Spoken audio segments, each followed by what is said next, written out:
তারিখে বাংলাদেশ জাতীয় নির্বাচন হয়।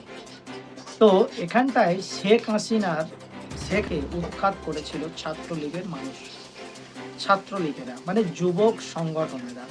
তারা শেখ হাসিনার বাংলাদেশ থেকে বিতাড়িত করে এই প্রথমবার 2026-এর 12 তারিখে ইলেকশনটা হয়। সেখানটায় অংশগ্রহণ করেছিলেন বিএনপি অর্থাৎ তারেক রহমানের দল। এই তারেক রহমানের ভোট ফলাফল আপনাদের কাছে একটু জানাই। বাংলাদেশ এতই অশান্তিকতা, এত সাম্প্রদায়িকতা, এত অশান্তির মাঝেও সেখানে ইলেকশনটাই হয় শান্তি শৃঙ্খলা মেনেই হয়। তবে কিছু কিছু জায়গায় আমরা দেখতে পেয়েছি সেখানে আপনার গণ্ডগোলের ছায়া আমরা দেখতে পেয়েছি। অল্প কিছু জায়গায় আমরা সেটা দেখেছি। তো যাই হোক, শান্তি শৃঙ্খলাভাবে। আর বাংলাদেশের স্বাধীনতা হওয়ার পরে সর্বপ্রথমে 2026-এ ইলেকশানে 60% মানুষ ভোট দিতে সুযোগ পেয়েছে। আর সেই 60% ভোট দেবার সুযোগ পেয়ে 299টা প্লাস মানে 299টা সিটের মধ্যে ধরুন 300টা, দুটো কম 300টা সিট। তো 300টা 299টা সিটের মধ্যে বাংলাদেশের ভোটে বিএনপিকে জয়ের পথে নিয়ে যাওয়ার জন্য তারেক রহমানকে অভিনন্দন জানালেন আমাদের ভারতবর্ষের মাননীয় প্রধানমন্ত্রী নরেন্দ্র দামোদর দাস মোদী। আমাদের ভারতবর্ষের প্রধানমন্ত্রী তিনি অগ্রিম শুভেচ্ছা জানালেন। যদিও তিনি সংখ্যাগরিষ্ঠ নিয়ে বিএনপি জয়ের পথে এগোচ্ছে, এখনো ফাইনাল হয়নি, আর আরও কিছু সিট তার ভোট গুনতে বাকি আছে, তবে ম্যাজিক ফিগারের কাছাকাছি চলে গেছে। সেই জন্য অগ্রিম টুইট করে জানালেন আমাদের প্রধানমন্ত্রী, ভারতবর্ষের প্রধানমন্ত্রী নরেন্দ্র দামোদর দাস মোদী। তিনি কি বললেন আমরা আগে আপনাদের সঙ্গে শেয়ার করি, তারপরে এ বিষয়ে কিছু কথা আলোচনা। একক সংখ্যাগরিষ্ঠতার পথে বিএনপি ইতিমধ্যে 299টি আসনের মধ্যে 212টি আসনে এগিয়ে রয়েছে বিএনপি। আর ইতিমধ্যে সোশ্যাল মিডিয়ায় পোস্ট করেছেন প্রধানমন্ত্রী নরেন্দ্র মোদী, শুভেচ্ছা জানিয়েছেন বিএনপিকে। জয়ের পথে নিয়ে যাওয়ার জন্য তারেক রহমানকে অভিনন্দন। এই জয় প্রমাণ করছে বাংলাদেশের জনগণ তারেক রহমানকে বিশ্বাস করে। গণতান্ত্রিক উন্নতিকামী বাংলাদেশকে সমর্থন চালিয়ে যাবে ভারত। দুদেশের দ্বিপাক্ষিক সম্পর্ককে শক্তিশালী করতে আপনার সঙ্গে কাজ করতে আগ্রহী। তারেক রহমানের উদ্দেশ্যে এক স্যান্ডেলে পোস্ট করেছেন প্রধানমন্ত্রী নরেন্দ্র মোদী।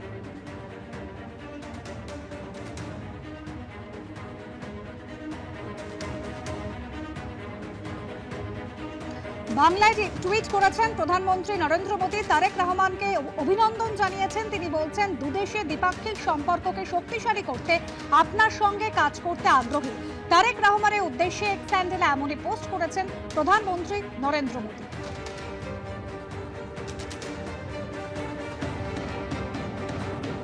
এই জয় প্রমাণ করেছে বাংলাদেশের জনগণ তারেক রহমানকে বিশ্বাস করে। গণতান্ত্রিক উন্নতিকামী বাংলাদেশকে সমর্থন চালিয়ে যাবে ভারত, পোস্ট করেছেন প্রধানমন্ত্রী।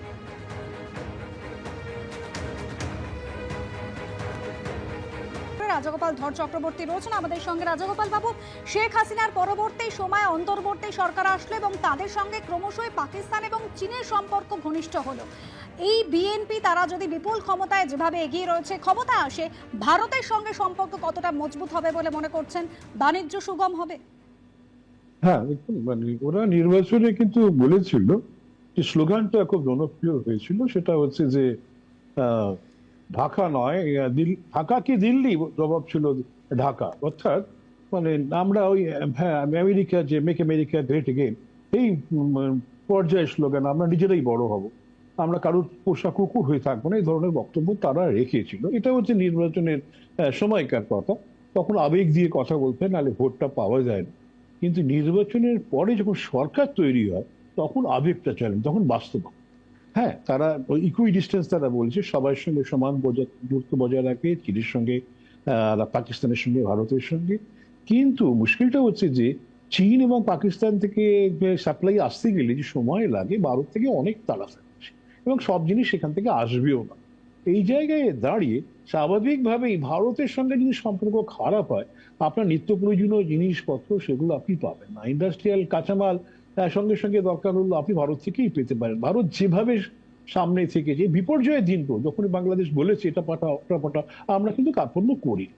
বাংলাদেশ সেটা জানে, তারেক রহমান সেটা নিশ্চয়ই বোঝেন। তার মা দীর্ঘদিন ছিলেন, তিনি পার্টিরও উচ্চ পদে ছিলেন। সেই সুতরাং সেই সূত্রে যে ভারতকে অবহেলা করা যাবে না, নেগলেক্ট করা যাবে না, এটা পরিষ্কার।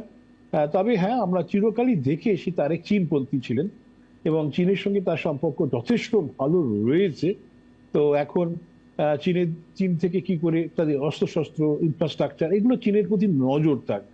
তবে বাংলাদেশের মানুষ খেয়াল রাখতে হবে যে বাংলাদেশের মানুষ যেটা শান্তি, বুঝেছেন, যে ধরনের অশান্ত এসে গেছে দেশের জীবনে, বিশেষ করে সংখ্যালঘুরা যেভাবে অত্যাচারিত হয়েছে, 1,30,00,000 সংখ্যালঘুর সম্পূর্ণ আশীর্বাদ গেছে বিএনপির কাছে। কেন? তারা শান্তি চায়, সারা বাংলাদেশেই থাকতে চায়, অন্য দেশে যেতে চায় না। এই একটা মনোভাব তারা কিন্তু জানিয়েছে এবং আমরা আশা করব, ভারতবর্ষের প্রধানমন্ত্রী টুইট করে জানিয়েছেন ভারত তোমাদের সঙ্গে আছে। আর ওই বৈরিতার ভাবনা বা অন্য দেশ তোমাদের ভারত সম্বন্ধে কি বললো সেই নিয়ে তোমরা চলো না, তোমরা নিজেদের দেশ নিজেরা চালাও, আমরা কোনোদিন হস্তক্ষেপ করবো না, করিও নি।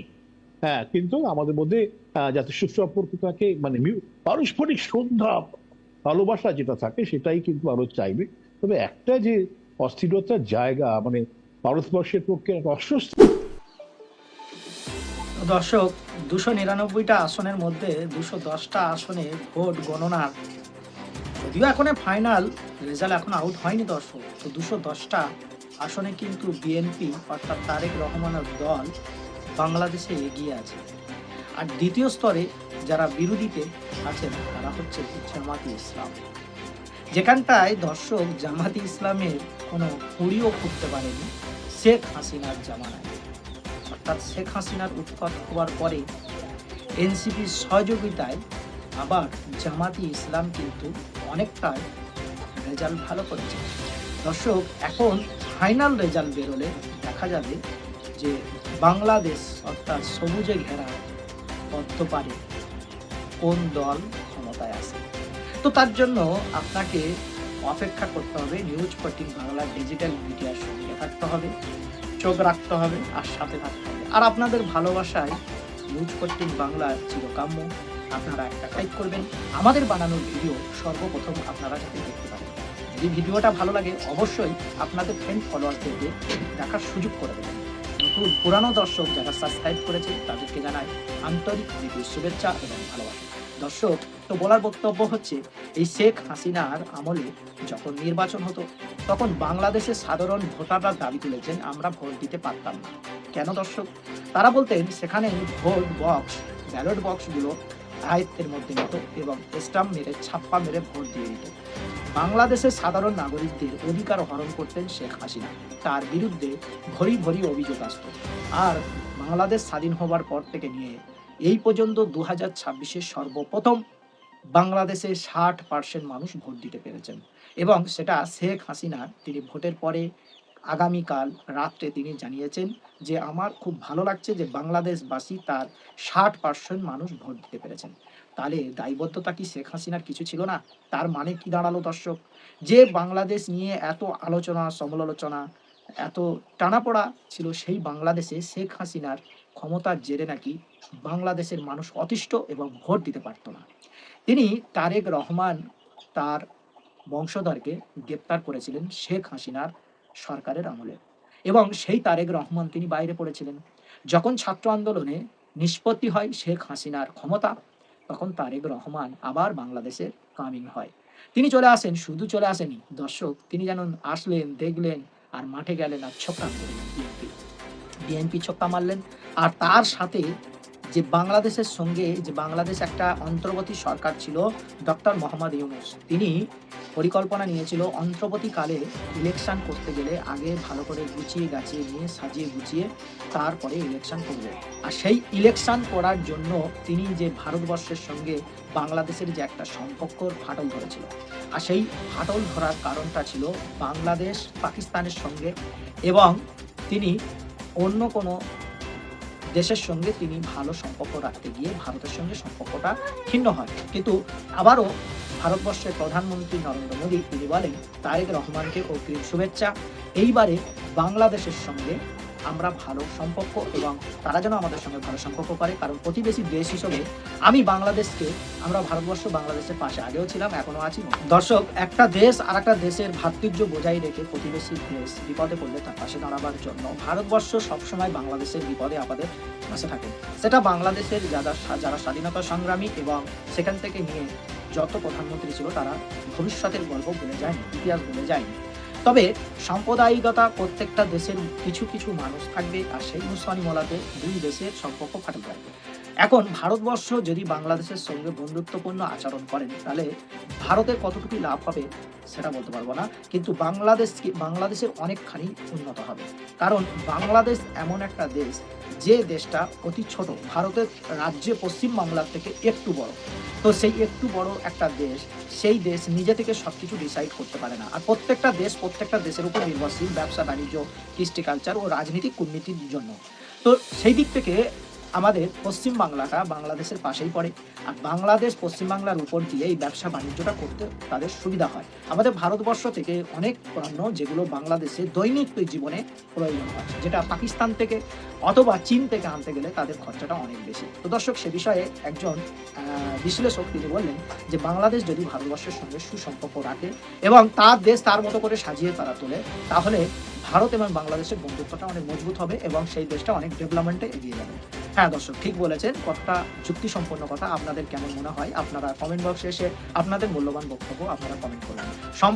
সাম্প্রদায়িকতা উস্কানি যে বিষয়গুলো আমরা বাংলাদেশ থেকে শুনে থাকি, তো সেগুলো ভারতকে কখনো কখনো চ্যালেঞ্জ করে থাকে যে ভারত এই করে দেবো, ওই করে দেবো, এগুলো বলে থাকে। যাই হোক, এই সব দেশে এরকম মানুষ থাকে যারা এক দেশ আর এক দেশের সঙ্গে বিবাদ লাগাতে যায়। প্রকৃতপক্ষে প্রত্যেকটা দেশের কিন্তু একটা রুলস আছে এবং প্রতিবেশী দেশের সঙ্গে কিভাবে চলা উচিত এবং কিভাবে তাদের সঙ্গে ভালো আচরণ করা উচিত। সর্বোপরি একটা কথা বলবো, প্রতিবেশী দেশ হিসেবে তারা ভারতবর্ষকে সহনশীল এবং বন্ধুত্বপূর্ণ আচরণ করলে আমাদের ভারতবর্ষের মাননীয় সম্মানিত প্রধানমন্ত্রী নরেন্দ্র দামোদর দাস তিনি বলেছেন যে বাংলাদেশের সঙ্গে সবসময় আছি। যেহেতু একটা সাম্প্রদায়িকতা হয়েছিল, একটা ভুল বোঝাবুঝি হয়েছিল, হাসিনা সরকার যখন চলেই গিয়েছে, নতুন করে তারেক রহমান বিএনপির যদি ক্ষমতা আসে তাহলে আমরা আগেও যেমন সাপোর্ট করেছি এখনও সেই সাপোর্ট করেই যাব, যদি আপনারা আমাদের সঙ্গে বন্ধুত্বপূর্ণ আচরণ করেন। দর্শক, কথাটা শুনে খুব ভালো লাগলো। আপনাদের কেমন লাগলো আপনারা আপনাদের মন্তব্য কমেন্ট বক্সে এসে জানাবেন। ভালো লাগলে একটা লাইক করবেন। তো দর্শক, আজ ভিডিওটা এই পর্যন্ত। দেখা যাক বিএনপি নাকি অন্য কোনো দল বাংলাদেশ দেশ শাসন করে এবং ক্ষমতার গদিতে বসে।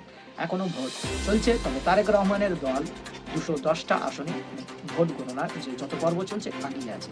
সেকেন্ডে রয়েছেন জামাতি ইসলাম। দেখা যাবে শেষ হাসিটা জামাতি ইসলাম না তারেক রহমানের দল। তার আগে ভারতবর্ষের প্রধানমন্ত্রী স্বাগত জানালো তারেক রহমানকে, নরেন্দ্র দামোদর দাস। ভিডিওটা আগে এই পর্যন্ত, দেখা হচ্ছে পরবর্তী ভিডিওতে। ততক্ষণ আপনারা ভালো থাকুন, সুস্থ থাকুন।